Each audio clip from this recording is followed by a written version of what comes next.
Law of Attraction, antara harapan, ilmu, dan dalil ilahi. Pernah nggak sih lo ngerasa, kok hidup gue gini-gini aja ya?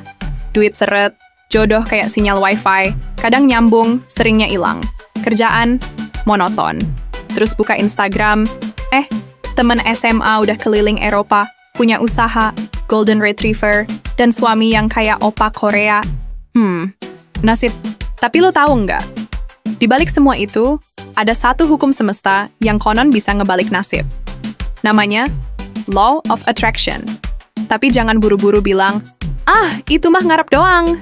Tenang, kita bahas pelan-pelan. Ada ilmunya, ada logikanya, dan yang menarik, ada dalilnya juga. Apa itu Law of Attraction? Jadi begini, Law of Attraction atau hukum tarik-menarik bukan sulap, bukan sihir, dan bukan jurusnya Naruto. Ini adalah konsep bahwa pikiran kita itu kayak pemancar radio. Dia nyebar frekuensi, dan dunia di sekitar kita, ya, nangkep sinyal itu.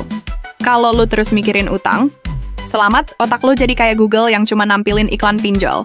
Tapi kalau lo fokus ke kelimpahan, ke syukur, ke hal-hal yang positif, semesta bilang, oh ini orang kayaknya udah siap dikasih lebih. Ilmuwan kayak Dr. Joe Dispenza bilang bahwa pikiran bisa ngubah realitas. Bahkan Albert Einstein pernah bilang, segala sesuatu adalah energi. Cocokkan frekuensinya, dan kamu akan mendapatkan realitas itu. Tapi jangan salah paham ya. Ini bukan berarti lo duduk diem sambil mantra-mantra. Saya kaya, terus ATM langsung bunyi. Nggak gitu juga, bos. Ngomongin Law of Attraction, nggak lengkap kalau nggak nyebut buku legendaris yang jadi starter pack dunia LOA, The Secret, karya Rhonda Byrne. Pernah viral banget tahun 2006, dan katanya sih, abis baca ini, orang bisa narik jodoh, rezeki, bahkan kesehatan cuman pakai kekuatan pikiran. Tapi, isinya beneran kayak gimana sih? Ringkasnya begini, buku itu bilang, kita adalah magnet hidup. Pikiran punya frekuensi, dan semesta merespons frekuensi itu. Jadi, kalau lo mikirin kekurangan, semesta kasih lebih banyak kekurangan. Kalau lo mikirin kelimpahan, semesta bilang, siap bos, tambah lagi nih kelimpahan. Di buku ini, dia bagi konsep LOA jadi 3 langkah utama. 1. Ask, minta.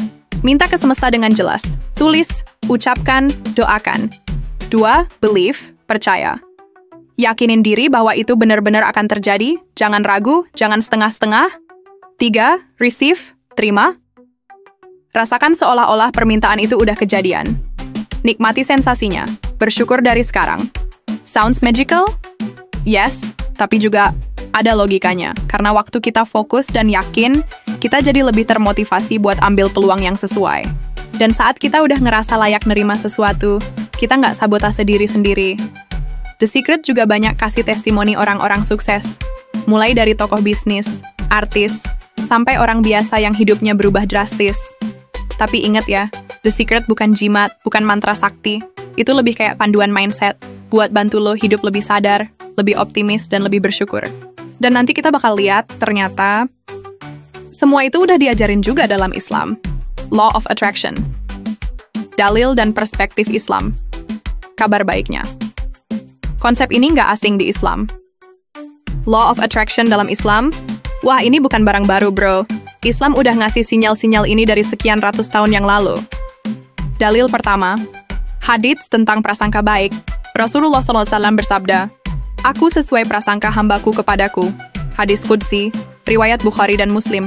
Artinya, kalau kamu yakin Allah akan bantu, maka dia akan bantu. Tapi kalau kamu udah nyerah duluan, ya yang turun bukan pertolongan, tapi kecemasan. Dalil kedua, Quran Surah Al-Baqarah ayat 186. Aku mengabulkan doa orang yang berdoa apabila ia berdoa kepadaku. Doa itu bukan sekadar minta, tapi ekspresi keyakinan, getaran hati. Itu vibrasi. Sama banget kayak LOA, kamu menarik apa yang kamu yakini dan fokuskan. Dalil ketiga, Quran Surah Asy-Syaffat ayat 96. Padahal Allah lah yang menciptakan kamu dan apa yang kamu perbuat. Artinya, pikiran, niat, dan usaha kita bukanlah sekadar usaha duniawi, tapi bagian dari takdir yang Allah izinkan terjadi. Kita berdaya, tapi Allah yang Maha Kuasa. Dalil keempat, Quran Surah Ibrahim ayat 7. Sesungguhnya jika kamu bersyukur, pasti kami akan menambah nikmat kepadamu. Nah, ini vibrasi tertinggi. Syukur. Semakin kamu bersyukur, semakin kamu tarik hal-hal baik. Karena hati yang syukur itu kayak magnet kebaikan. Bukan cuma secara spiritual, tapi juga secara biologis. Otak lebih bahagia, hormon lebih seimbang. Dalil kelima, Quran Surah Ar-Ra'd ayat 11. Sesungguhnya Allah tidak akan mengubah keadaan suatu kaum hingga mereka mengubah apa yang ada pada diri mereka sendiri. Ini jelas.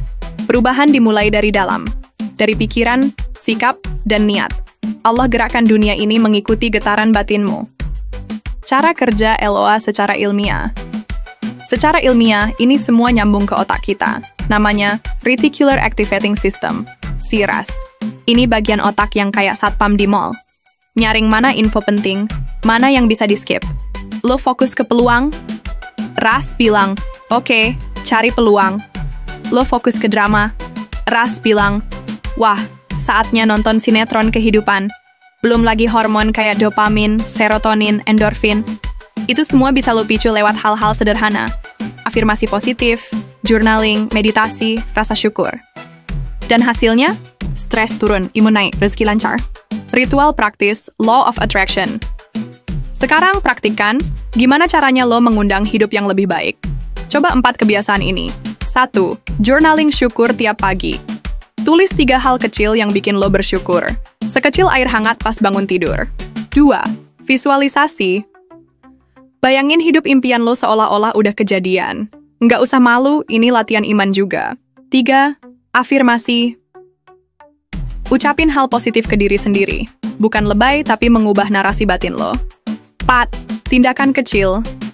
Lakuin 1 hal hari ini yang bikin lo selangkah lebih dekat ke impian. Nggak usah gede, yang penting konsisten. Ingat ya, ini bukan sulap, tapi proses. Kayak olahraga. Nggak bisa sit up sekali langsung punya perut kotak. Kecuali kotaknya kardus Indomie. Kesalahan umum dan klarifikasi. Banyak yang gagal karena salah paham.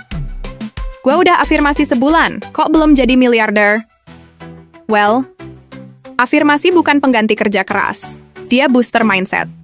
Ibarat mobil, afirmasi itu bensin. Tapi lo tetap harus nyetir. Dan satu lagi, jangan pakai law of attraction buat banding-bandingin hidup sama orang lain. Fokus lo harus ke pertumbuhan diri. Karena law of attraction itu netral. Dia kasih apa yang kamu pancarkan. Kamu iri dan cemburu, kamu bakal kedatangan makin banyak bahan buat cemburu. Tapi kalau kamu bersyukur, kamu bakal melihat makin banyak alasan buat bahagia. Law of attraction sebagai gaya hidup. Law of attraction itu bukan cuma teori, tapi gaya hidup. Bukan sekadar buat jadi kaya, tapi supaya hidup lo bermakna. Karena kebahagiaan itu bukan saat lo dapat semuanya, tapi saat lo sadar, lo udah cukup. Dan dari rasa cukup itu, rezeki ngalir kayak sungai di musim hujan. Jadi jangan tunggu semuanya sempurna dulu baru bersyukur. Justru, syukur itulah yang bikin hidup lo jadi sempurna.